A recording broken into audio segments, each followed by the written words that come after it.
Les decía entonces que el objetivo de este curso es incorporar conocimientos relacionados con la contaminación del aire, el agua, el suelo, consideraciones toxicológicas, entre otros, para llegar entonces a tomar elementos necesarios para hacer una pericia de tipo ambiental. La idea es tratar de interactuar como profesional con la justicia, porque ahí necesita muchas veces la justicia especialistas relacionados con el medio ambiente, y es interesante entonces hablar al respecto y también ver qué es un perito, qué es hacer una pericia, qué partes tiene una pericia, qué tipos de peritos hay y cómo, por ejemplo, se puede uno inscribir como perito de oficio o sorteado o desarticulado en la provincia de Buenos Aires. Vamos a ver esos tópicos y también considerar un poquito el tema de lo que es la cadena de custodia.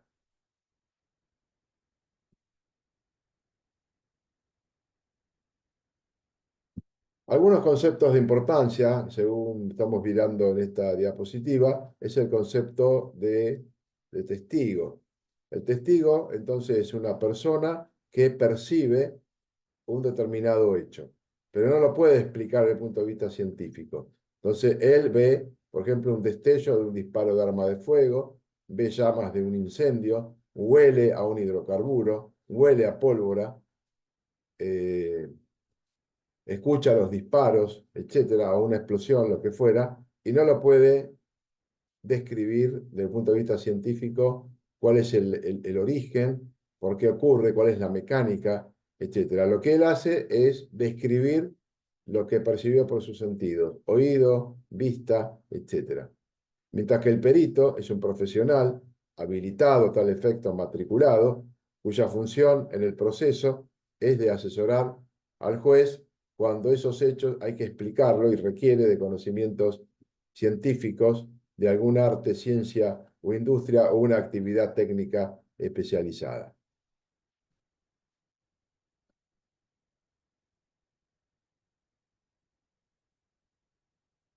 Vamos a ir a la siguiente.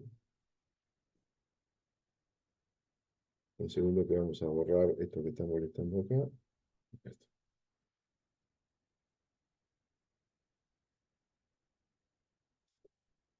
Bien, entonces cuando uno empieza a ver cuál es el origen del perito y de los informes periciales, esto ya va a la antigua Roma, donde los jueces, los magistrados de la República Romana recibían asesoramiento. La Constitución Criminales Carolinae, la ley carolina del Imperio Sacro Romano Germánico del año 1532, estableció que debería recurrirse a la ciencia de los médicos en el caso que los jueces no pudieran explicar el caso por sus propias luces naturales. Es decir, recurrían a los médicos para asesorarlo en cuestiones técnicas o que el juez no estaba preparado para realizar.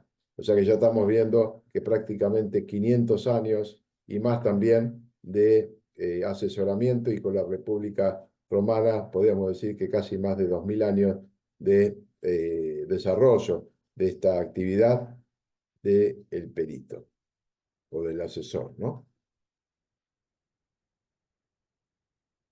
Las partes de un proceso, entonces, tienen derecho a utilizar los medios de prueba para su defensa.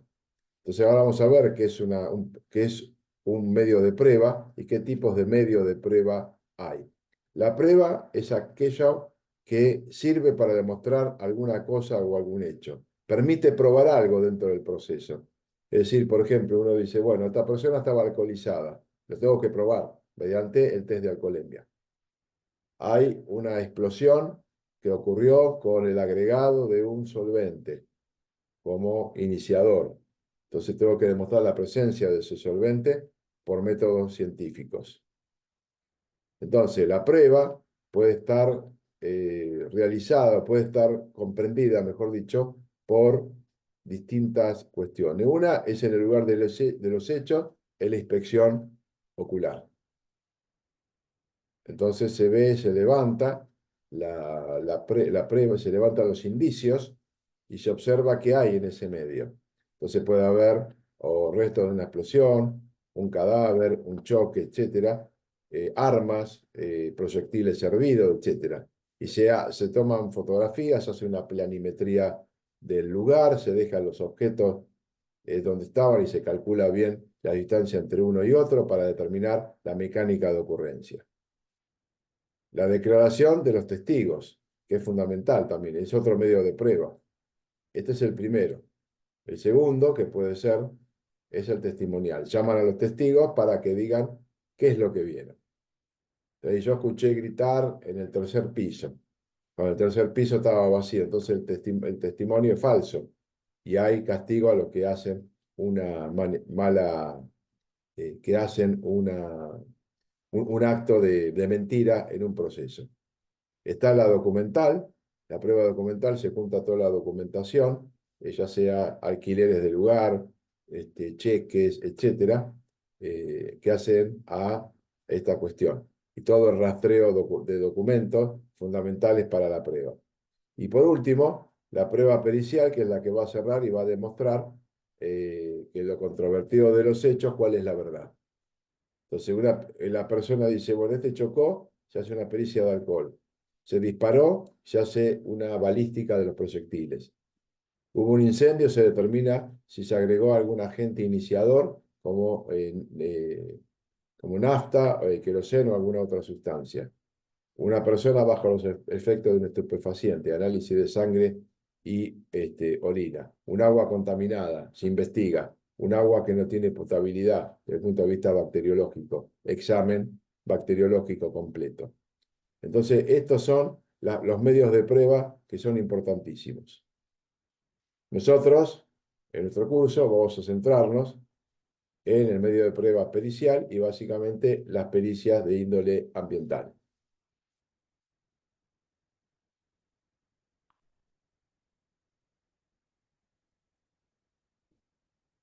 La prueba pericial, entonces, que es donde estábamos centrándonos, es elaborado por una persona que es ajena al proceso, tiene conocimientos científicos específicos en un arte o ciencia, que la justicia no tiene. Entonces lo tiene que llamar a este especialista. Ese especialista en la prueba pericial, en función de lo que le solicita el juez o el fiscal, requiere que arme un informe pericial. Ese informe pericial es un informe escrito que tiene una determinada estructura, que vamos a ver un poco más tarde, y no aporta hechos, ni pruebas nuevas. Solo ayuda a conocer y esclarecer lo ocurrido. Entonces, en ese informe pericial, como le decía, alcohol en sangre, no aporta hechos nuevos, ni pruebas. Entonces, nos permite saber si la persona está o no bajo los efectos del alcohol o estaba bajo los efectos del alcohol, y así como cualquier otra característica de un informe pericial. Ya vamos a ir viendo con detalle. Recuerden que cualquier duda o pregunta estoy atento a las mismas, ¿no? Bien, entonces estamos en un curso iniciándolo y viendo cuestiones de qué es un perito y qué es una pericia. Entonces tenemos que entrar ya a definir y empezar a andar el camino indicando qué es un perito. Un perito es un experto en arte, ciencia o industria. Puede haber entonces pericias que sean netamente del ámbito científico, del ámbito industrial, del arte, o a veces en áreas que no tienen profesionales universitarios, porque son de carrera o de actividades que no son formales y a veces requieren a idóneos en el tema. Esto también se puede dar.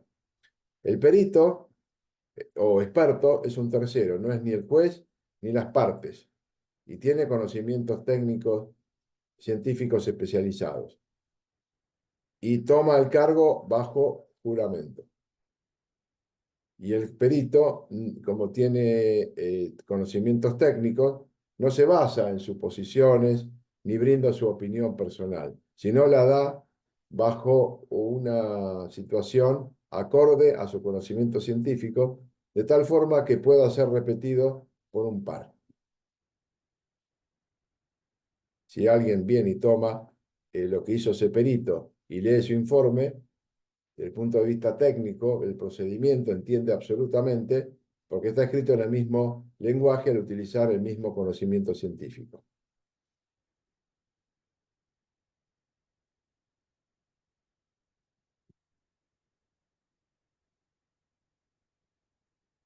Entonces, la pericia es desarrollada dentro del proceso, se pide, se inicia una actividad procesal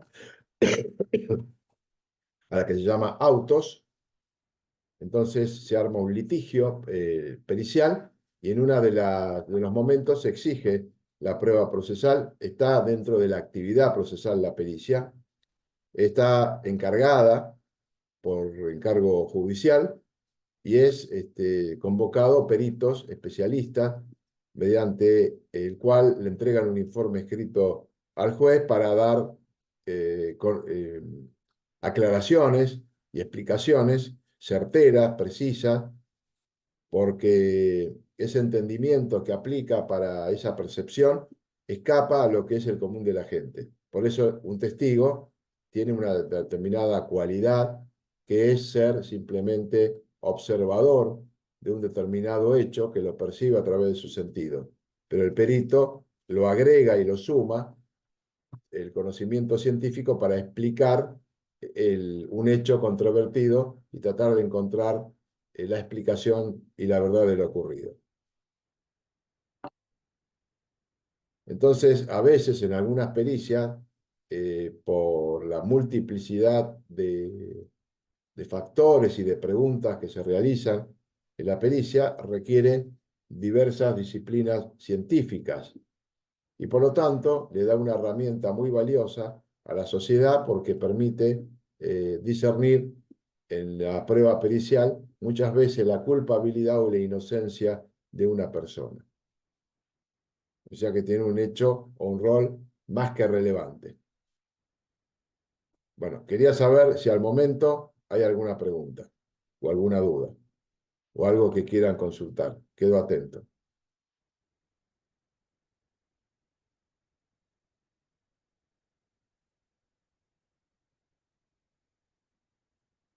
Bien, perfecto. Yo quedo atento, ¿eh? Cada tanto, yo tengo el chat a la vista. Cuando aparecen preguntas, enseguida me salta y puedo verlo. Bueno, me avisan, cualquier cosa, no hay problema. Bien, vamos a ver ahora los tipos de perito que hay. Entonces habíamos visto que tenemos el especialista en arte, ciencia e industria y vamos a ver ahora los tipos o categorías de peritos. El orden que aparece acá no es orden de importancia, simplemente estamos indicando los tipos. Entonces, los peritos oficiales son designados por concurso de oposición y antecedente y pertenecen al staff del Poder Judicial, es decir, pertenecen al plantel judicial y para ser peritos cobran un sueldo mensual. Es decir, se presentan al concurso, el concurso puede ser abierto o cerrado, interno o externo, y una vez ganado ese concurso, que ingresan y toman el cargo, por hacer pericia en el área que le corresponda, cobra un sueldo. Cuando asumen, toman un juramento de ley por única vez, que se llama juramento in genere, al ponerse en sus funciones, y su obligación es realizar los informes periciales, que entre otras cosas, les aclaro que los informes periciales son escritos.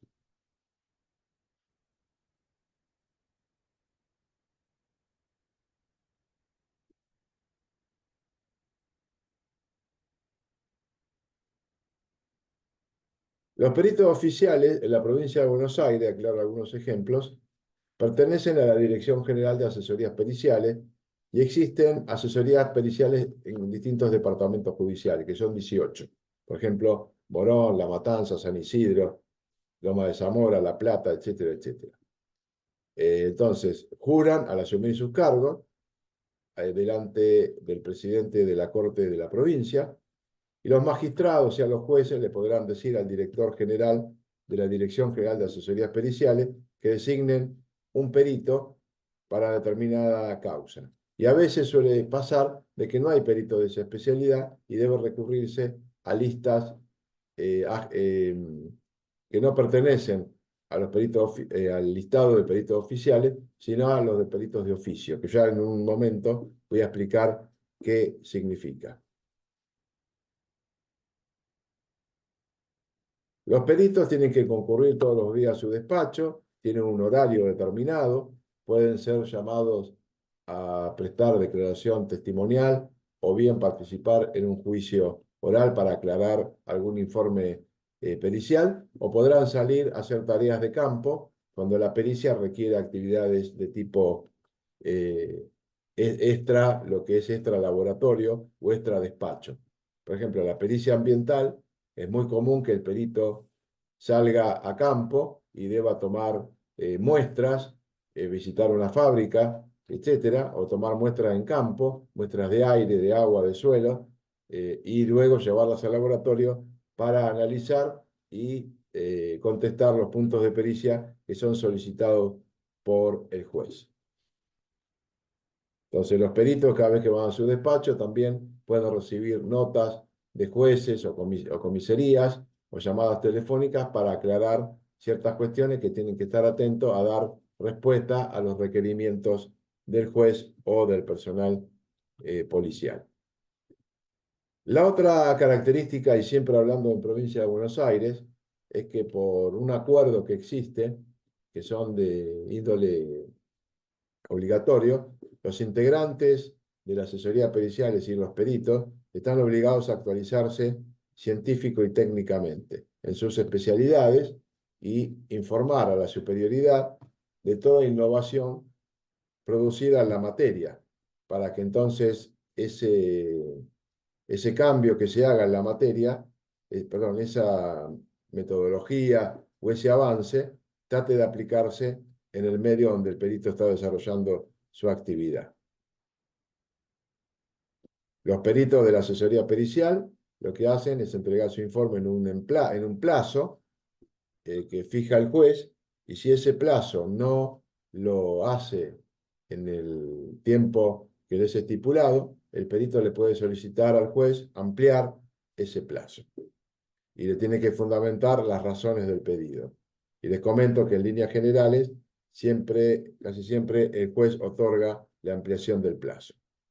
Los peritos son aparte responsables del cuidado, del mantenimiento, perdón, del instrumental que tienen a su cargo. Y si algo se rompe o algo por el estilo, evidentemente tienen que dar notificación al respecto. Acá tienen la página web de la Dirección General de Asesorías Periciales, con las incumbencias para cada área, y acá donde figura, donde dice acá selección, acá uno puede abrir esta es una captura de pantalla, no lo puedo hacer, pero puede abrir las distintas secciones y servicios que tiene la asesoría pericial, y acá la parte de química legal permite análisis toxicológico en víscera, análisis bacteriológico, dosaje de alcohol en sangre, análisis de productos medicinales, de sustancias que pueden haber causado intoxicación alimentaria, etc. Y en este área, más abajo, también figura el sector medioambiental.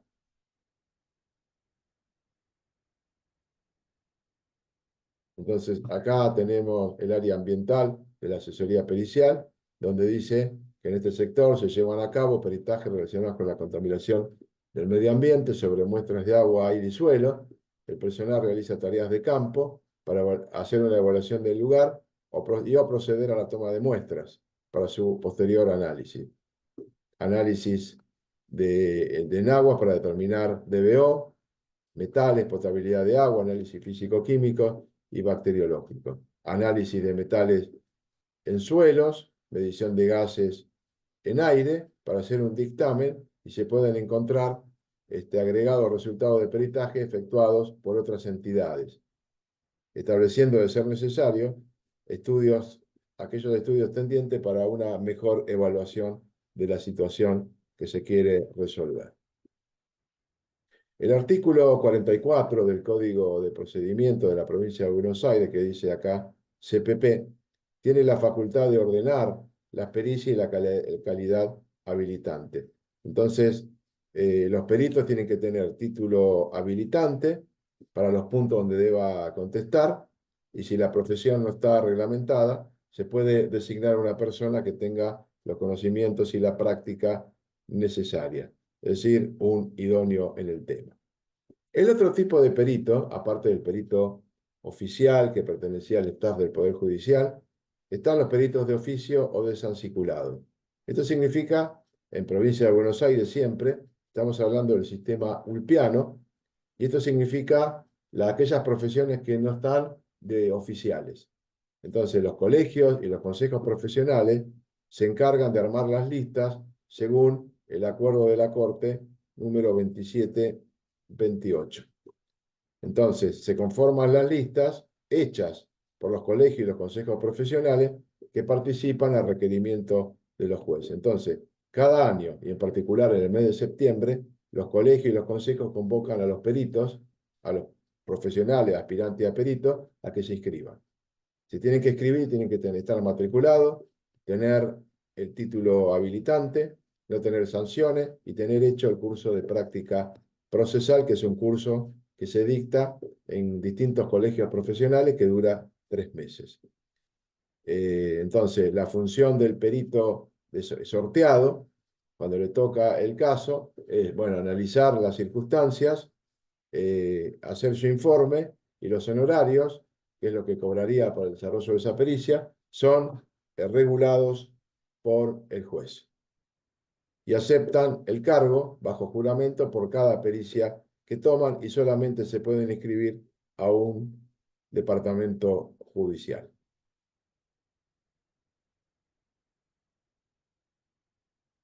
Acá tenemos una pantalla de lo que es el sistema ulpiano. Acá, por ejemplo, esta pantalla es para el Consejo Profesional de Química. El organismo de contralor, o sea, el departamento judicial, es La Plata. El colegio ingresa el usuario y la contraseña para poder luego cargar de cada aspirante los datos que el profesional vuelca en una planilla. Entonces ingresa su documento, nombre y apellido, domicilio profesional, legal y domicilio real. Es el alta de peritos. Después existe una lista de especialidades.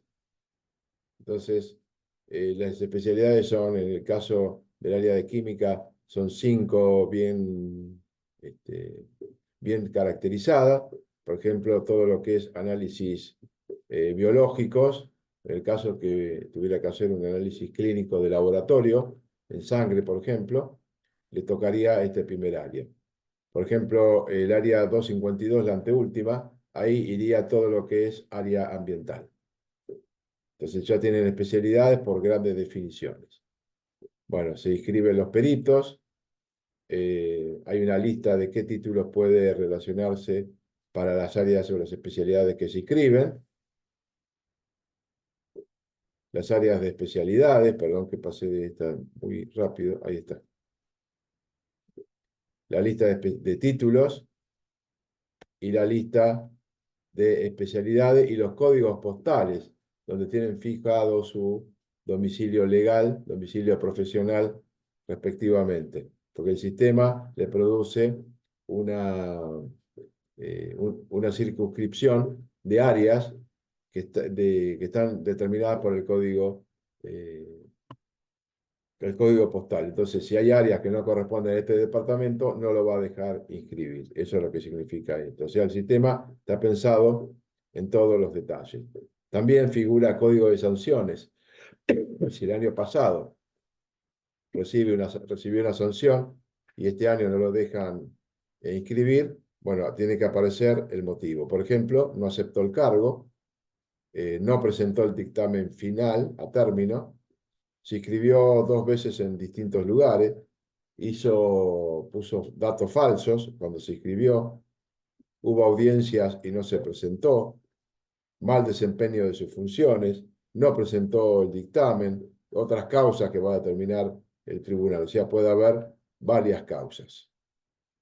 Entonces, una vez que el perito se inscribe, se completa un formulario y queda arrojado un formulario que queda, cuando se imprime y se manda a cada departamento judicial, queda tal cual lo que están viendo ahí. El listado, la actuación del 2022, el nombre del perito, las especialidades que se anotó y el fuero, que pueden ser laboral o civil y comercial, donde se están anotando respectivamente. Y una vez que el perito está inscripto, se hace el envío de la inscripción cliqueando en este ítem que se llama envío de inscripciones, y la inscripción sale al departamento judicial, y esto se hace, como les dije, empieza la inscripción el 1 de septiembre hasta el 30 de septiembre. Y los consejos y colegios tienen tiempo hasta el 20 de octubre de cargar el sistema Ulpiano para cada departamento judicial, cada colegio o cada consejo, y cargar todos los datos y enviar la inscripción. El sistema se depura, se limpian los que tienen sanción, y la lista queda depurada para empezar a actuar el 1 de febrero del año que viene. En el año 2025, en septiembre, vuelve a hacerse lo mismo. Se vuelve a generar el llamado y la inscripción, y no es automática. Todos los años el candidato que le interesa se tiene que inscribir otra vez. No importa que el año pasado se haya inscrito. No es automático. Eso es lo que quiero decir.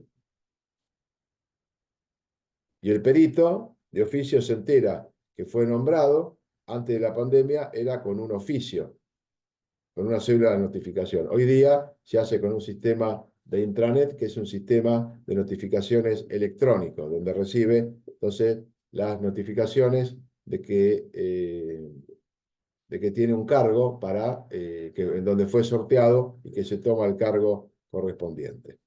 Y por último, y vamos a hacer ya el corte acá porque menos de un minuto se corta, para describir 2 o 3 palabras en la próxima sección, que es la parte 2 que ustedes tienen marcada a las 18 horas, para describir lo que es el perito de parte. Así que nos encontramos aproximadamente en 20 minutos a las 18 horas. Traten de estar conectados 1 o 2 minutitos antes, así damos arranque enseguida. Gracias.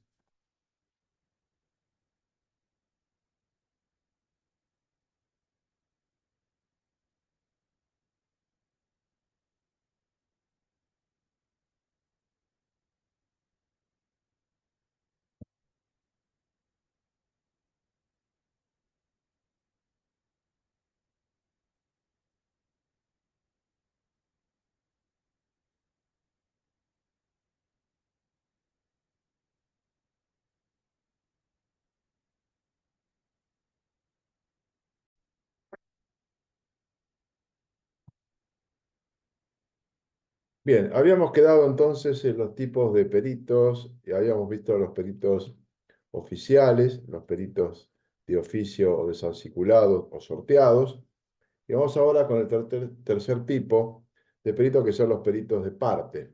Estos peritos son convocados por una u otra parte del litigio y reciben honorarios de acuerdo a su actividad, acordados previamente. Siempre se le debe pasar un presupuesto por escrito, y mi consejo es solicitarles el 60% por adelantado y el resto al entregar el informe pericial. Cuestión de asegurarse el pago. Eso lo negocian con el perito lo negocia con las partes.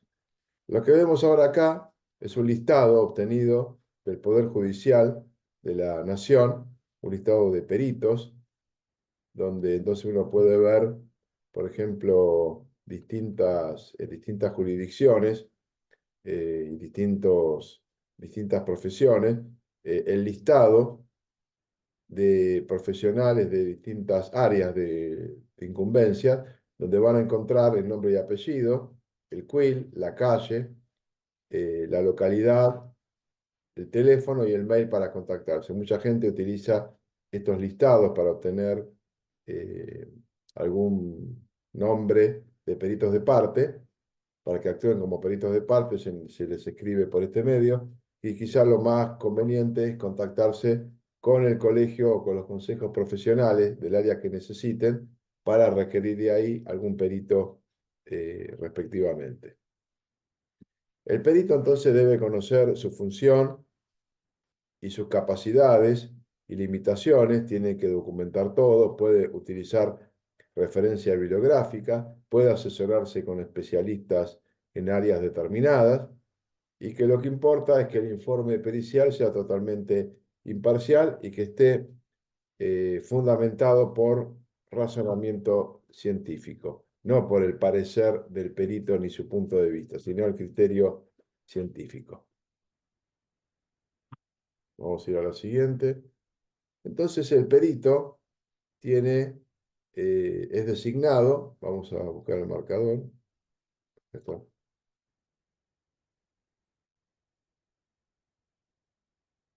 El perito es designado, tiene que tener título habilitante o ser idóneo. Vamos a ver después en un momento qué es la recusación. Y el perito acepta el cargo bajo juramento. El cargo es personal. La remoción puede ser por incumplimiento. Y esto tiene costos generados y los daños causados. La presentación, según el Código de Procedimiento, contenido científico del informe, puede usar elementos complementarios, protocolo de análisis, fotografías, videos, etc. Y tiene que atender a los pedidos de explicaciones, observaciones que se formulen, impugnaciones de alguna parte del informe o nulidad total del informe. Y puede solicitar también informes y ayuda a universidades. La obligación principal del perito es entregar el informe pericial. Este es el objetivo número 1, en tiempo y forma.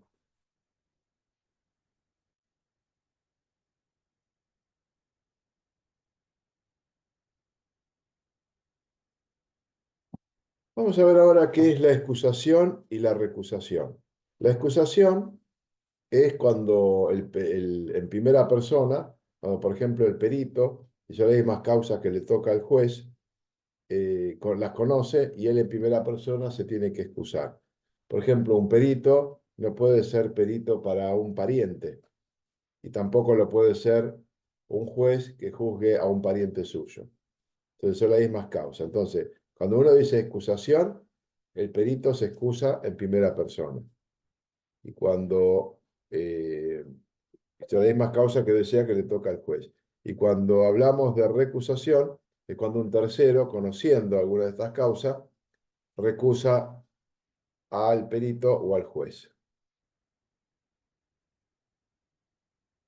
Entonces, por ejemplo, una causa de excusación y recusación son, por ejemplo, parentesco por consanguinidad, es decir, un familiar, en algunas partes del mandatario o los letrados.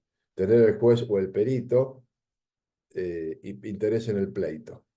Tener el juez o el perito pleito pendiente con el recusante. Ser el juez o el perito acreedor, con excepción de los bancos oficiales, haber recibido algún beneficio de importancia por alguna de las partes, tener una relación de amistad que se manifieste por la familiaridad del trato cotidiano y tener contra el recusante enemistad manifiesta por hechos conocidos. Entonces, recuerden, excusación primera persona, recusación tercera persona hacia el perito o el juez. Generalmente, cuando uno entra a un juicio oral, le pregunta si a uno le toca las generales de la ley. Entonces, si no le toca ninguno de estos puntos, tiene que decir no me toca, porque si le toca, lo van a recusar. Y si no, uno lo que tendrá que haber hecho, conociendo estas generales de la ley, haberse excusado. El juramento del cargo, para aceptar el cargo, es necesario ir al domicilio del juzgado. Ahora, hoy día se hace todo por sistema de intranet. eh, y para ver el expediente. A veces el expediente está hoy día subido a una nube especial del sistema electrónico de notificaciones electrónicas y es posible ver el movimiento de todo el expediente. También se puede consultar físicamente en el juzgado y el plazo para hacerlo, ya sea físicamente o, en papel, o digitalmente, que es lo que se estila ahora, es dentro del tercer día de ser notificado. Bueno, entonces vamos a ver, oiga, el siguiente, acá hay un modelo de juramento para aceptación del cargo. Entonces uno llena estos espacios en blanco, este es un cliché típico. Entonces el lugar, la localidad, la fecha, el juzgado, el tribunal, etcétera, que compadece tal persona con tal profesión, con domicilio en tal documento, que acepta entonces el cargo, que lo va a jurar bien y fielmente conforme a su leal entender y saber.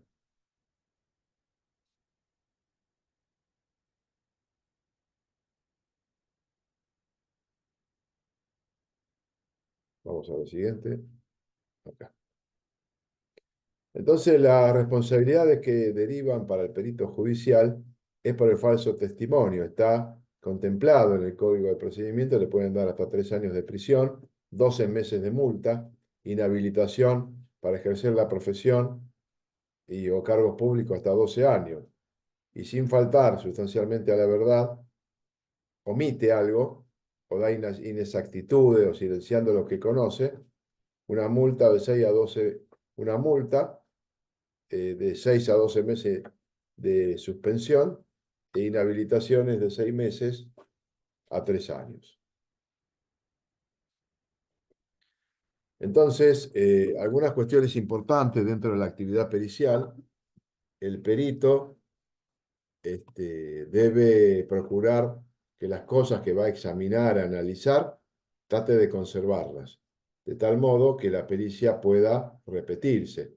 Y si fuera necesario destruir o alterar los objetos que serán sometidos a estudio, debe el perito informar al agente fiscal o al juez antes de proceder. O sea, no vayan por su cuenta, sino tomen recaudo del caso, informando que tienen que hacer esto. Los peritos de distintas especialidades y los peritos de parte y de oficio, o oficiales y de parte, cuando hacen el dictamen conjunto, lo hacen a puerta cerrada, en sesión secreta, a la que solo puede asistir el fiscal, y si estuvieran de acuerdo van a redactar su informe en común. En caso contrario, lo podrán hacer por separado, y si de los informes discrepen sustancialmente uno de otro, se podrá nombrar a otros peritos según la importancia del caso,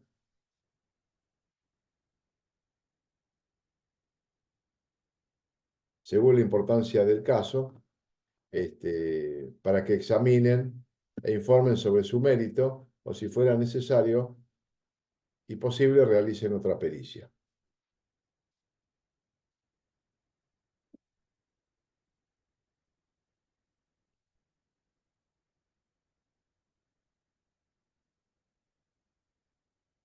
Vamos a avanzar un poco más. En la normativa, en nuestro país existen diferentes cuestiones de normativas relacionadas con el medio ambiente laboral y el medio ambiente en general. Para el medio ambiente laboral hablamos de la Ley de Higiene y Seguridad en el Trabajo, la Ley 19.587, que por ejemplo habla de concentración de agentes químicos en el ambiente de trabajo, Resolución 295 del año 2003.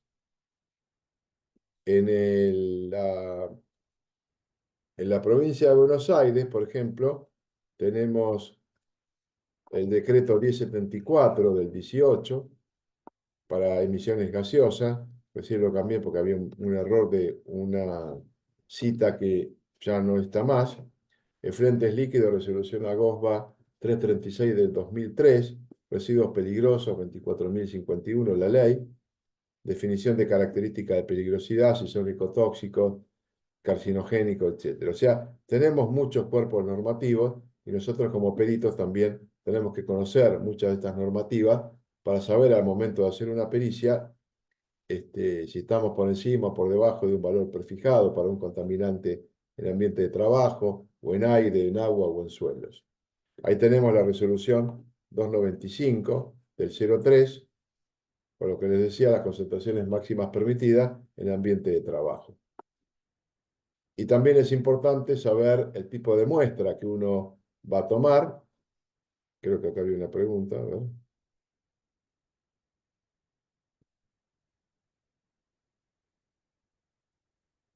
Acá preguntan, ¿qué sucede si en la provincia no hay una normativa específica sobre algo puntual? Por ejemplo, emisiones de fuentes fijas.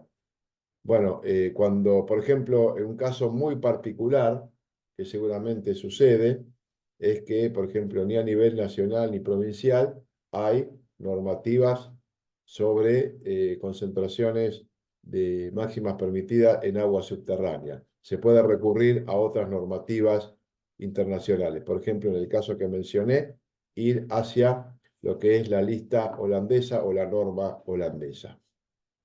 Se puede esto hacer sin ningún tipo de problema. Incluso también lo ha hecho el Ministerio de Ambiente en su momento, y también es permitido hacerlo a los peritos cuando no hay normativa local, se puede utilizar una de otra localidad y de otro país también, citándola y poniendo entonces que lo utilizan a modo de ejemplo. En la toma de muestra, vamos a ver un poquito, porque es muy específico, vamos a entrar ahora en cadena de custodia. Porque el ejemplo que tenía ahí era para toxicología forense no ambiental. Vamos a ver un tema más que importante, que es la cadena de custodia. Que esto sí tenemos que tener máximo cuidado. Javier Pachamé y Nora Sotelo, que son médicos y profesores del curso de posgrado de Ciencia Forense en la Universidad Nacional de La Plata, propusieron la creación de un protocolo relacionado con la cadena de custodia para la provincia de Buenos Aires. La idea es estandarizar por ley los procedimientos para la cadena de custodia para que todos los organismos se manejen de la misma forma con un sistema de control que hasta el momento no había sucedido. La idea es delimitar y preservar el lugar del hecho para que la fuerza de seguridad que posee jurisdicción territorial aísle y delimite la zona del lugar del hecho. Se fije con precisión la ubicación de los objetos, el estado en que se encuentran los mismos, y la fijación y hacer una planimetría. Recolectar luego los indicios, que tienen que ser hechos con un acta descriptiva y un detalle de todos los indicios levantados del lugar, y ponerlo en un contenedor adecuado. Porque lo que puedo estar levantando puede ser orgánico o inorgánico, le tengo que poner un rótulo, firmar por los testigos y confeccionar una tabla de cadena de custodia.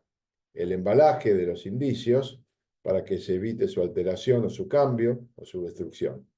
Y el transporte y la entrega de esos indicios levantados en el lugar del hecho hacia los laboratorios, que permite entonces responsabilizar, y esa planilla va firmando en cada pase de mano. Supongamos, el que lo levantó se lo entrega al que va a transportarlo, el que lo transporta se lo entrega al laboratorio, o si es muy tarde y lo deja en una delegación policial o judicial, quien recibe. Entonces siempre hay una firma de un responsable relacionado con esta mecánica.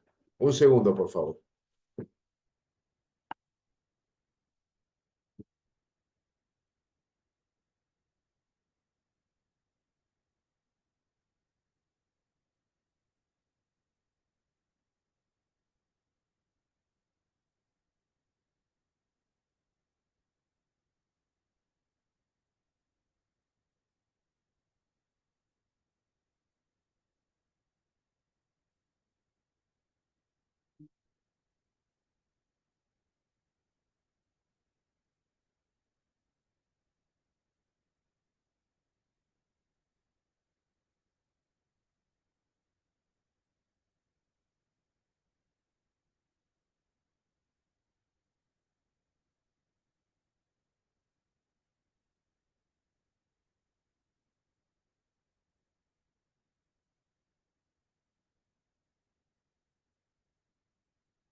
Disculpas, ¿eh? Bueno, entonces, y el último punto que estaba mencionando,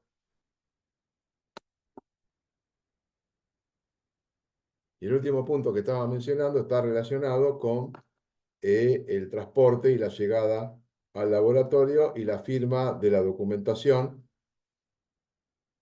de la misma. O sea, qué pase va teniendo. No, esa planilla hoy día está la tenemos que hacer nosotros.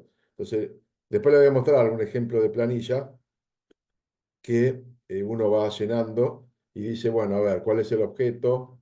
Eh, el objeto que voy a transportar está debidamente lacrado o bien con un precinto para asegurar de que nadie toque el material. Y la cadena de custodia lo que dice que es lo que se está transportando, que es una bolsa de nylon, etcétera, etcétera, por ejemplo, con rótulo, y de ahí lo que se hace es llenar esa planilla, se firma y cuando se pasa a la siguiente persona, le recibe, le entrega la planilla y el objeto que se va a ir a periciar hasta que llega al laboratorio. O sea, no hay...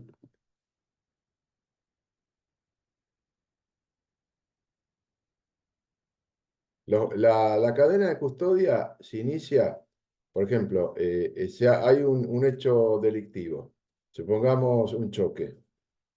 Entonces, por ejemplo, en el choque no se va a hacer una cadena de custodia para el auto. Supongamos que se toma una muestra de sangre de los responsables del choque, de los dos conductores.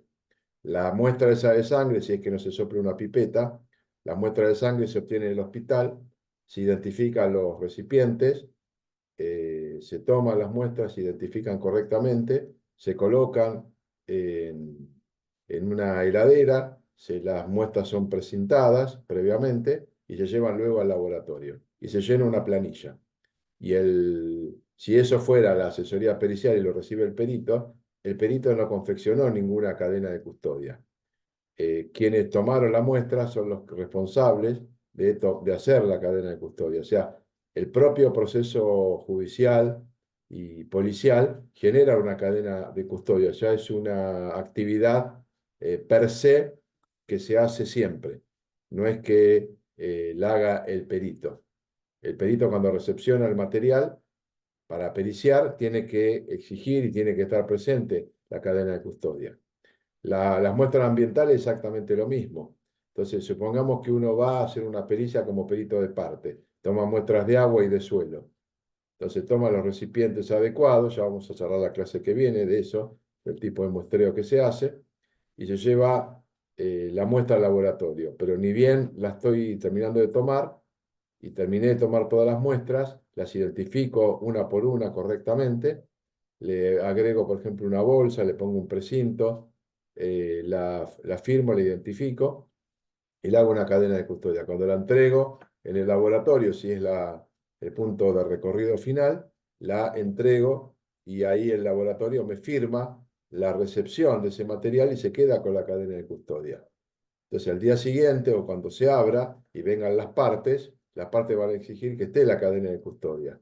Por eso es tan importante. Entonces, eso muestra que la muestra, valga la redundancia, o las muestras no fueron tocadas, no fueron adulteradas.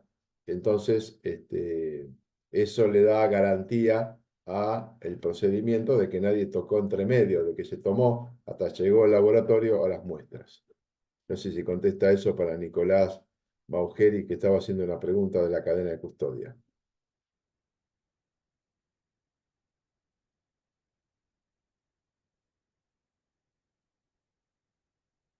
Bien. Las pruebas materiales que se pueden analizar pueden ser de objetos enormes, puede ser un avión, un auto, un colchón, una mesa, a partículas o partículas microscópicas. Puede ser resto de sangre, resto de suelo, de vidrio, de arena, etcétera. O sea, la magnitud y mejor dicho, la variabilidad de tipos de muestras materiales que se pueden realizar son significativamente importantes en número. Entonces, ¿qué es la cadena de custodia? La cadena de custodia es una documentación cronológica, porque nace del primer momento en que se levanta la muestra, y minuciosa y detallada de las pruebas, para establecer su vínculo con el presunto delito.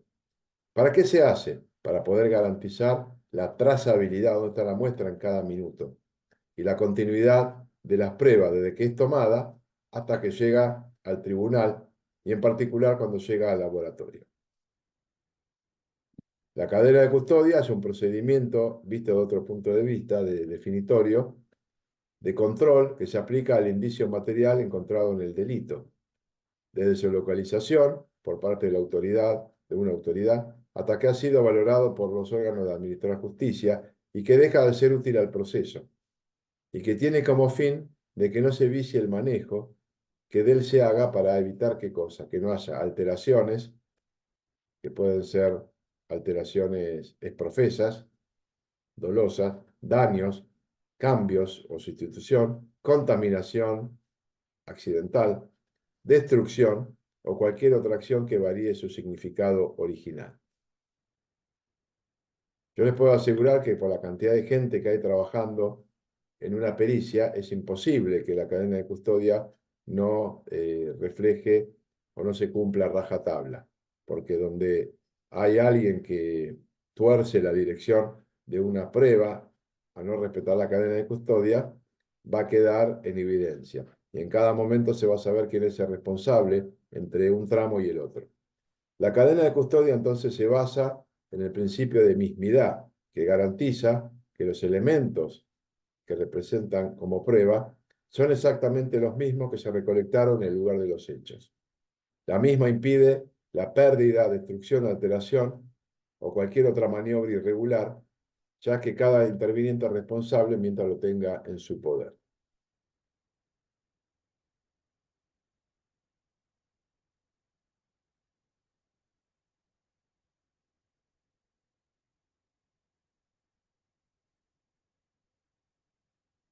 Un segundo.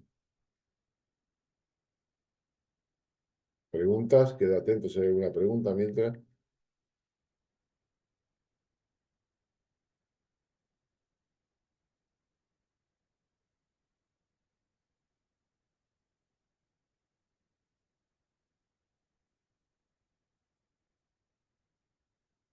Bueno, en muchos países es importante saber que en muchos países la cadena de custodia está establecido por el Código de Procedimientos para aplicar entonces la custodia a los materiales que son materia de prueba. Entonces, la cadena de custodia ya entendemos que se inicia en el lugar donde se obtiene un elemento físico y se aísla, se identifica correctamente y finaliza por orden de la autoridad competente. A veces se solicita que el elemento periciado se preserve un determinado tiempo luego de producido el informe pericial. Por ejemplo, los materiales biológicos, vísceras, sangre, por ejemplo, en la asesoría pericial, lo que es el Código de Procedimientos Penal, exige que los materiales biológicos se guarden durante un año después del informe pericial, salvo orden en contrario que solicite de que la ampliación del término de ese año sea mayor. Entonces, el mecanismo que garantiza la autenticidad de los elementos de prueba es la cadena de custodia. Se inicia con la persona que recolecta los elementos de prueba y se aplica a todos los elementos probatorios. Esto es fundamental tenerlo en cuenta. Entonces, la cadena de custodia cobra vida en el mismo momento en que el material es embalado. Y a partir de ahí empieza a regir la cadena de custodia. Y va a haber un momento en que el material llega a las manos del perito del laboratorio que va a hacer el estudio. Y va a hacer un dictamen. Cuando el perito hace el informe pericial, el informe pericial tiene, como le había dicho anteriormente, y sin entrar en detalle, una estructura determinada. Se va a incluir el objeto de la pericia, se va a describir el material, se va a decir qué se le hace al material y se va a establecer una serie de conclusiones. Cuando el perito describe el material, tiene que coincidir con lo descrito en la cadena de custodia. Porque si no fuera, la muestra le está sucediendo algo, pues si no coincide con la cadena de custodia, a lo que le llega a la mano del perito cuando empieza a describirlo, evidentemente hay alguna alteración.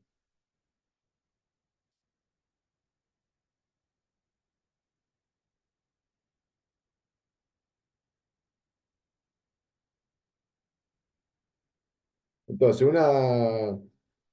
un formato de cadena de custodia puede ser ese que están observando ahí en la diapositiva. Entonces, puede ir ítems como fecha. Entonces, para lograr una homogeneización, decía anteriormente, que siempre trata que todos los organismos de seguridad que intervienen en la toma de muestras en el lugar de los hechos, esos indicios, tengan un formato unificado y un procedimiento unificado. Fecha, asunto, lugar de la entrega, relación con la causa, día donde se encontró, la ciudad, el artículo, cuál es el objeto, descripción de ese artículo, el origen, dónde se encontró, qué examen se les está requiriendo a ese objeto, número asignado de evidencia si corresponde, quién lo entrega y quién lo recibe. Porque si uno entrega un paquete que está vacío y anteriormente dice que hay un material ahí adentro, evidentemente el que lo recibe lo va a recibir en disconformidad, indicando qué observaciones le hace. Uno puede a veces recibir una cadena de custodia con el material derramado y eso lo tiene que consignar cuando lo está recibiendo. Vamos a ir a la siguiente. La cadena de custodia, entonces tenemos que verificar y contestar algunas preguntas. ¿Está el material probatorio debidamente identificado? ¿Se preservó de la destrucción adecuadamente o la alteración? Los cambios que pudiera haber visto, haber ocurrido, ¿están descriptos en cada cambio de custodia, en cada cambio de mano? ¿Se garantiza que solamente las personas autorizadas han tenido acceso a ese material? ¿Está avalada la cadena de custodia por los recibos? Que eso es lo que le da vida a la cadena de custodia. En cada cambio de custodia, tales recibos describen adecuadamente el material, las personas y el momento de cambio de custodia. Entonces, si algún eslabón de esas circunstancias que acabamos de escribir recién en esos 6 ítems está rota, evidentemente la prueba pierde toda validez y el proceso queda nulo y la cadena de custodia se pierde y le da descrédito porque no se está manteniendo esa cadena de custodia. Un eslabón se rompió y la cadena quedó absolutamente rota. Entonces, como decía, en muchos países existe el protocolo de cadena de custodia aplicable a todos los procesos judiciales de investigación y de cualquier tipo de indicio. 6 pasos entonces para la cadena de custodia. Recolección, que va a depender de los técnicos, conocimientos técnicos del perito.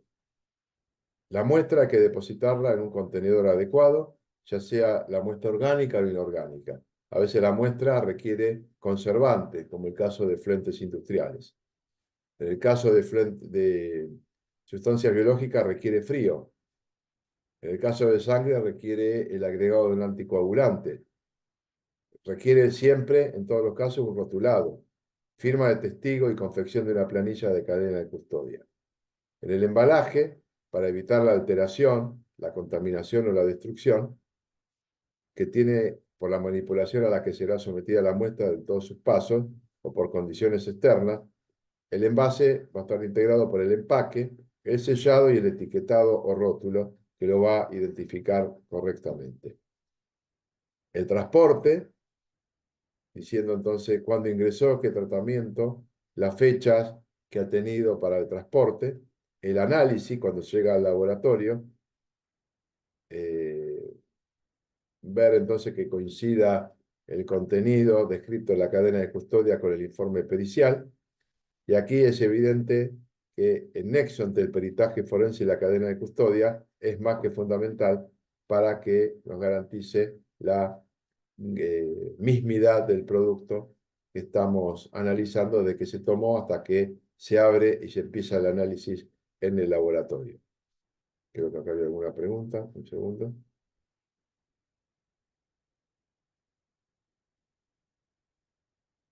¿Qué responsabilidad consulta? Es el testigo que figura en la cadena de custodia, ¿quién puede ser? Muchas veces en la vía pública, el personal policial que está haciendo el levantamiento de muestra o hace un procedimiento de allanamiento, toma de la calle 2 o 3 testigos que tienen la obligación legal de hacerlo.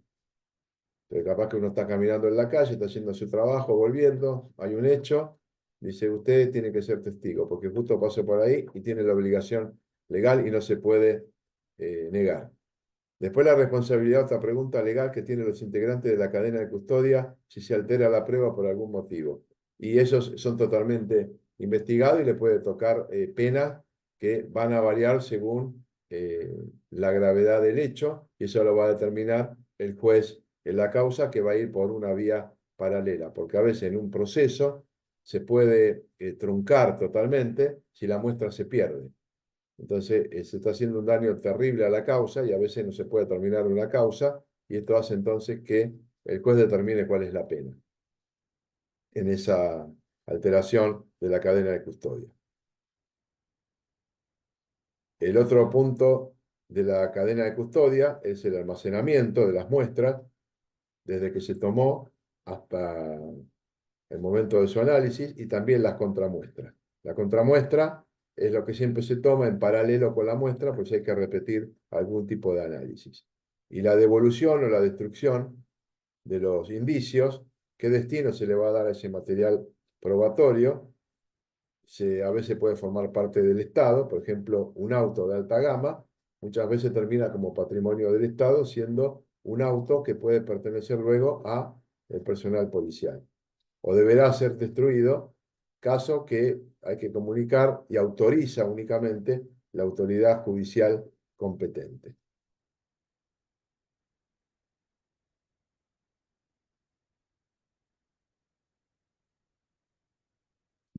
Y en los casos judiciales hay que tener en cuenta a veces el artículo 247 del Código de Procedimientos Penal de la provincia de Buenos Aires, que establece la necesidad de urgencia.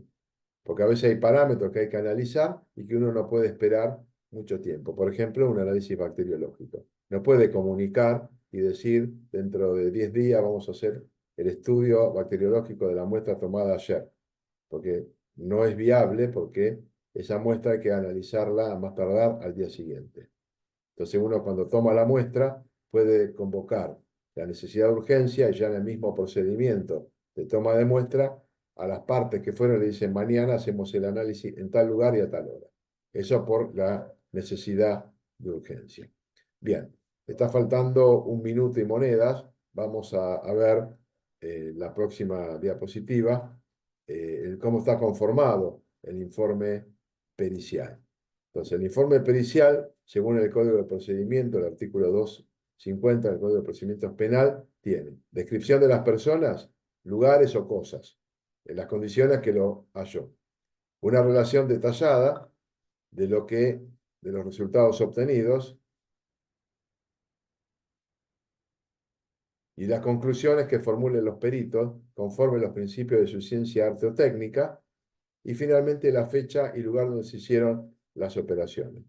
A las 18 vamos al otro módulo, a la parte 3, y contestando la última pregunta, sí, las presentaciones también se van a mandar, se van a subir a una nube y se van a enviar el link para la descarga, al igual que las 3 grabaciones que vamos a hacer en cada una de las fechas de este curso. Bueno, nos encontramos en un rato. Muchas gracias.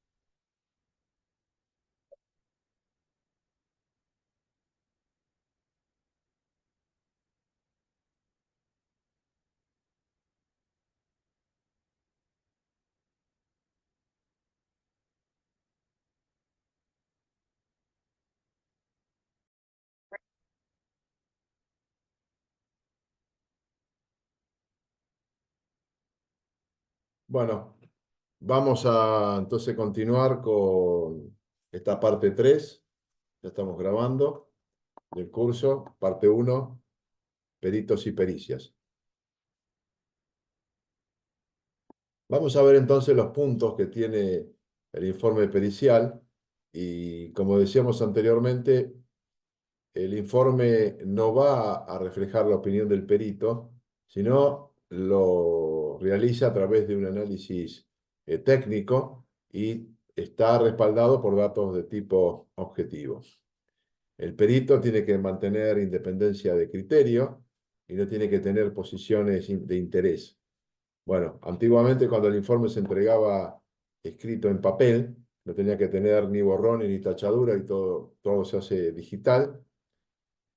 y hay algunas cuestiones como cerrar los espacios en blanco, etcétera, que correspondían a los escritos en papel, no en forma digital como se hace hoy día. Pasemos entonces a la siguiente. Vamos entonces a ver cómo está constituido un informe pericial. Un informe pericial con la fecha. Vamos a cambiársela acá. Vamos a poner un poco más actualizado. Ahí está. Bueno, entonces, dirigido al agente fiscal, unidad de investigaciones número 1, Departamento Judicial de La Plata, el que suscribe, perito químico de la formación que fuera, la IPP, la investigación penal preparatoria, la carátula, en este caso es una denuncia, con el propósito de elevar el siguiente informe pericial. Y ven entonces la primera cuestión, objeto de la pericia. ¿Para qué hago la pericia? ¿Qué pregunta debo contestar? Este punto no lo puede suponer uno. Este punto tiene que estar planteado por el fiscal o por el juez interviniente. Siempre tiene que haber un objeto de pericia, una pregunta que contestar. En este caso, determinación de la existencia de metales pesados, cianuros y todas otras sustancias que puedan provocar una intoxicación de tipo aguda. Esto es en muestras de agua de un departamento.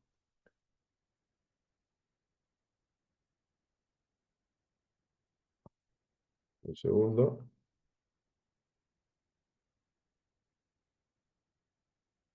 Descripción del material a periciar, tal cual lo recibe el perito. Una bolsa de nylon precintada con un precinto que tiene un rótulo determinado.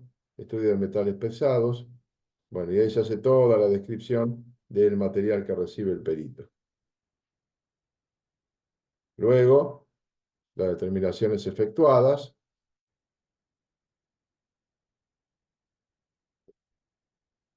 detalladas en cada una de ellas.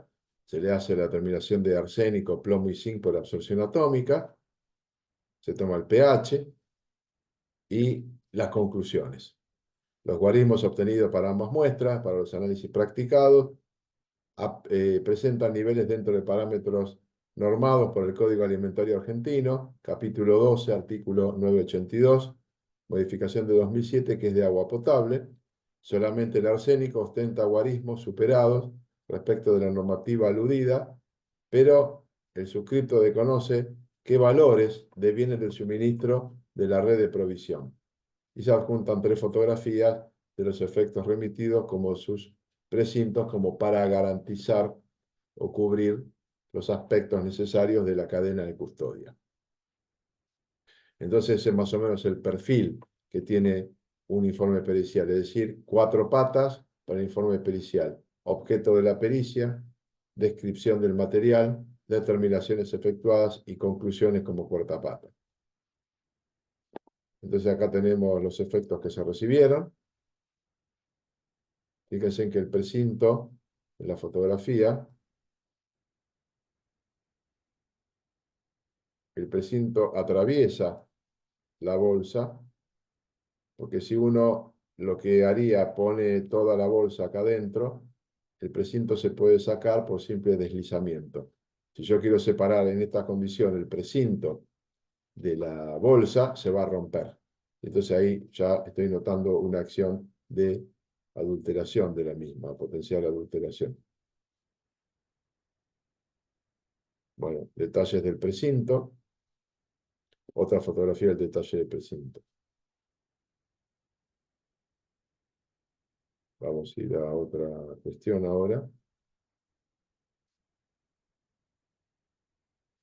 Vamos a hablar de algunas cuestiones del expediente.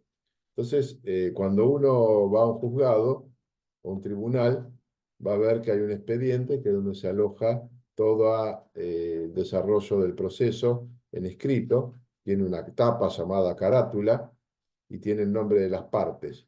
Y seguida cuando hay más de una y otros. Y la materia objeto del juicio. Por ejemplo, Sánchez, que se presenta contra Pérez José y otros sobre daños y perjuicios. Es el título o la carátula. El expediente puede tener un cuerpo, cada cuerpo tiene 200 folios, 200 páginas, y a veces en una causa puede tener cientos de expedientes. cientos de cuerpos. Debe contar además con los datos del juez o el tribunal interviniente, el secretario, fecha de inicio, entre otros datos, y le corresponde al secretario la custodia de los expedientes. La recopilación de las hojas o fojas que se añaden al expediente son cronológicas y las hojas son numeradas o foliadas para impedir que sean arrancadas. Si se necesita quitar una hoja del legajo, se pide en préstamo y el juez lo hará y permitirá el desglose de esa hoja o de esa hoja, lo que se deja constancia en el expediente y por cuánto tiempo se presta el material. Cada hoja foliada del legajo es un folio y para referirse al reverso de la hoja que no está numerada, porque siempre se folia la de adelante, la de atrás se llama vuelta. Si uno puede tener, por ejemplo, la foja 20 vueltas, significa que es la página 20, el anverso del frente. Creo que acá hay una pregunta. Ya voy a contestar esa pregunta. Dame un segundo que termino esta diapositiva. Cuando el legajo o carpeta llega a un número considerable de hojas, que son 200 o 200 fojas, se abre un nuevo legajo llamado cuerpo 2. Y así sucesivamente. Cada 200 fojas, un cuerpo nuevo. Acá había una pregunta que vamos a atender ahora. Dice, una consulta. ¿Los gastos de laboratorio donde se analizan las muestras corren por parte del perito? No. Cuando ustedes van a hacer una pericia, no necesariamente el perito tiene que tener un laboratorio. Puede delegarlo a un laboratorio, lo puede tercerizar. Para ello, lo que tiene que hacer el perito es solicitar presupuestos de distintos laboratorios, elevárselo al juez y que el juez determine a dónde lo quiere llevar, para hacer bien transparentes las cosas. Entonces, solicita una autorización de gastos para que las partes luego enfrenten el gasto y se pongan con el dinero correspondiente. El perito no tiene que asumir ni corre por parte del perito los gastos del laboratorio. Puede incluso, una vez que solicita ese presupuesto, puede solicitar un adelanto de gastos y luego le pide al laboratorio una factura. Y con esa factura muestra que ese dinero que percibió lo cubrió entonces los gastos del laboratorio. Pero nunca corre el análisis por cuenta del perito. Si no, sería totalmente no viable la llevada de un peritaje porque los análisis son sumamente costosos. A mí el otro día llevé al laboratorio a hacer un análisis de 3 muestras para determinar amoníaco en aire y 3 muestras para determinar sulfuro de hidrógeno en aire y salieron 430.000 pesos las 6 determinaciones. O sea, realmente importante el costo, ni hablemos de los costos de la cromatografía gaseosa, que hoy día también son fortunas. Bueno, la prueba pericial en el procedimiento penal bonaerense, el agente fiscal es el que dirige las acciones tendientes al desarrollo de la investigación penal preparatoria, que es lo que se llama IPP, donde sigue las disposiciones establecidas para el desarrollo del mismo. El fiscal es el que determina la necesidad de la producción de la pericia como medio aprobatorio y designa al perito y elabora el cuestionario pericial a que debe desarrollar, que requiere un conocimiento científico, que no posee esta persona, ¿no? Bien, acá creo que hay una pregunta. En el caso de ser una institución de la Administración Pública Nacional, ¿el municipio debería realizarlo gratis? No queda muy claro la pregunta, pero creo entender lo que está significando. Eh, en el caso de instituciones públicas, sí, deberían hacerlo gratuitamente. En alguna oportunidad me tocó trabajar con una causa con la Universidad de La Plata y una de las cátedras que tenía que hacer los estudios pasó el presupuesto, el fiscal le dijo que lo tenía que hacer gratis y la profesional a cargo del laboratorio se negó a darle los resultados si no le abonaba lo que correspondía. En realidad, deberían hacerlo gratuitamente. Entonces, si uno le pide un análisis a una institución pública, sí, debería ser como carga pública gratuita. Acá preguntan si tanto en Cava como en provincia son los mismos procedimientos. Yo siempre he trabajado en provincia, desconozco si en Cava son exactamente iguales. Bien, entonces estamos hablando que el fiscal era el que desarrollaba la actividad pericial.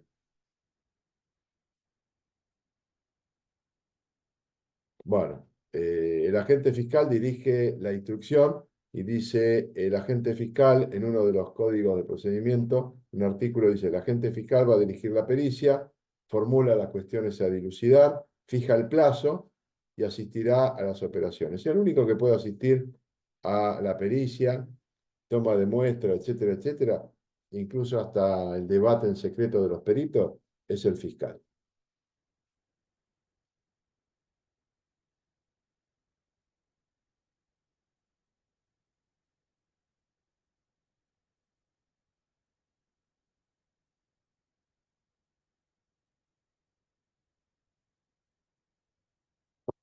Bien. La parte final de la norma procesal establece la necesidad de conservar las cosas a examinar, o sea, no podemos destruirlas totalmente.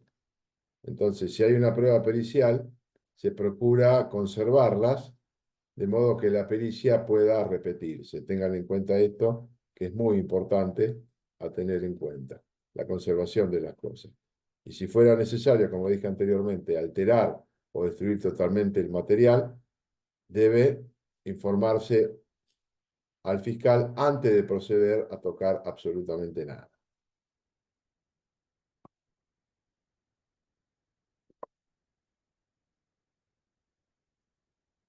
Respecto de la obligatoriedad del cargo, el perito tiene el deber de aceptar y desempeñar el cargo, salvo que tuviera algún impedimento grave. Tal, si fuera el caso, tiene que hacer conocer al fiscal ese impedimento. El Código de Procedimientos Penales, artículo 243, dice que será reprimido con prisión de 15 días a un mes el que, siendo citado como testigo, perito o intérprete, se abstuviera de comparecer. Aparte, hay inhabilitación especial de un mes o un año, según lo que el fiscal determine. La reserva de todo lo que conociere con motivo de su actuación no puede divulgarlo. Esto puede ser motivo de nulidad de su pericia. Bien. En la Corte de Justicia de la Provincia de Buenos Aires existe el Acuerdo 2487, modificado en algún momento, y el artículo 14 dice los distintos servicios con el que cuenta la Dirección General de Asesorías Periciales, secciones y servicios. Por ejemplo, médico forense, anatomía patológica, química, médico clínico, radiología, psicólogos, balísticos, asistente social, fotografía judicial, etc. O sea, una gran cantidad de sesiones y servicios que cuenta para dar respuesta a los requerimientos periciales de los fiscales. Cuando uno está hablando de impugnación, significa señalar errores de razonamiento y errores en lo que parte del análisis. Por ejemplo, uno dice, analicé una parte del todo. Entonces le impugna y dice, ¿por qué no analizó todo? Destruí la muestra. Es otro motivo de impugnación. Y también puede tocarnos el motivo de dar un pedido de explicaciones. Es decir, la falta de una ilustración de vida que hace falta ampliar y que nos den, y que el perito dé más detalle. Entonces que le piden explicaciones ampliatorias. La remoción, el perito podrá ser removido si renuncia sin motivo atendible, no quiere dar el dictamen o no lo presenta en tiempo y forma. Y el juez puede nombrar a otro. Y la sanción hace que se revoque del cargo y se aparte al perito del proceso y le puede tocar costas también. por el tiempo que está haciendo invertir al perito en el sistema. Exclusión de la lista. Nos pueden excluir de la lista para el año siguiente al cometimiento de alguna falta del año anterior. Es que no aceptara el cargo dentro de los 3 días, renuncie, no dé el dictamen o no lo presente en término, no concurra a las audiencias, no entregue el informe ampliatorio o complementario dentro del plazo prefijado, no da explicaciones o por cualquier otra circunstancia, por resolución fundada, que pueda dar exclusión al perito que está interviniendo. El reemplazo, el perito puede ser reemplazado si no acepta el cargo o no lo toma. Cuando el perito se excuse de aceptar el cargo por causa fundada, a veces puede ser un pariente, ¿se acuerdan? Se excusa. En el caso de una recusación, lo reemplaza. Cuando el perito es el que se excusa, si el perito es removido o por cualquier otra causa, por enfermedad, jubilación, etcétera, también puede ser reemplazado el perito. O sea, hay varias circunstancias que lo hacen.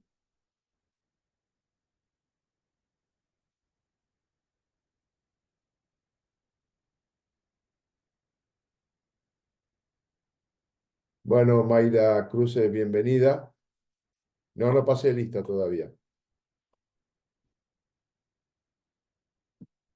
Les voy a pedir, mientras tanto, que vayan completando, si alguno solamente entró con el nombre de pila, se llama Julio, pongan nombre y apellido, por favor. Así sé los que están presentes. Gracias. Bien, vamos a ir al siguiente diapositiva. Les voy a mostrar algunas cuestiones ahora de la asesoría pericial de La Plata. Este es el frente del edificio de la Dirección General de Asesorías Periciales, Departamental La Plata, del Poder Judicial de la provincia de Buenos Aires. Tiene una dirección general de asesorías periciales en La Plata y todas las sesiones que les había marcado anteriormente. Y acá las asesorías periciales departamentales. Voy a seguir con esta pregunta.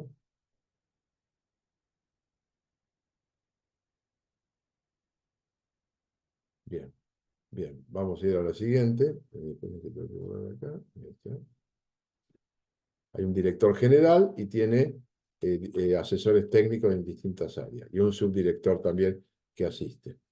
En el caso entonces de la asesoría pericial La Plata, tenemos ingenieros, balísticos, asistentes sociales, médicos forenses, anatomopatólogos, etc.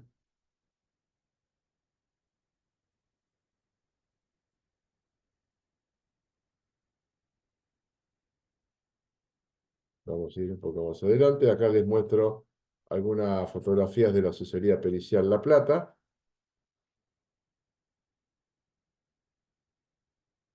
donde entonces tienen en subsuelo distintas sesiones como medicina forense, cirugía, en planta alta asistentes sociales, neurólogo, en primer piso contadores, planta baja radiología, química y toxicología legal, etc. Y después tenemos acá la siguiente, la mesa de entrada del laboratorio de química y toxicología legal. Acá vemos una empleada donde registra con un número, ya sea para que vaya a la sección química, inmunohematología, etcétera, y les da el ingreso con la designación de a qué perito entonces le toca la pericia. La técnica lo que hace es guardar las muestras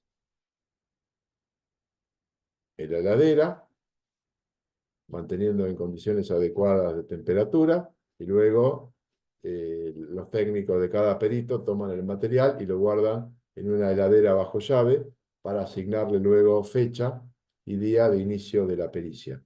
Entonces esto viene con una cadena de custodia y también se hace una cadena de custodia propia, interna, de la asesoría pericial. Entonces, a veces la cadena de custodia del material recibido interno se comparte entre las distintas sesiones de los laboratorios químicos, del laboratorio de anatomía y patología y de inmunohematología. Bien, quería ahora tengo a ver si les puedo mostrar un pequeño video